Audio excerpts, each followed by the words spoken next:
কাঁধে কাঁধ মিলিয়ে হাতে হাত রেখে আমরা একটি সমৃদ্ধ ইসলামিক রাষ্ট্র কায়েম করবার জন্য নিবেদিত প্রাণ হবে, সেই প্রত্যয় আজকে আমাদের সামনে আছে। আমরা সেই প্রত্যয় নিয়ে বাড়িতে যাব, জাতির সামনে আমরা সেই দায়িত্ব নিয়ে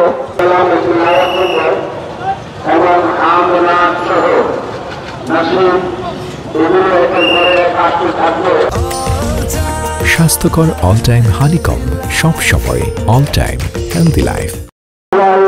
জাতির সামনে পেশ করবে আল্লাহকে খুশি এবং রাজি করবার জন্য এদেশে আশপাশের অন্যান্য দেশগুলিতে আমরা প্রবেশ করার চেষ্টা করি। আর আমরা এখানে যারা উপস্থিত হয়ে গেছি আল্লাহ মেহেরবানিতে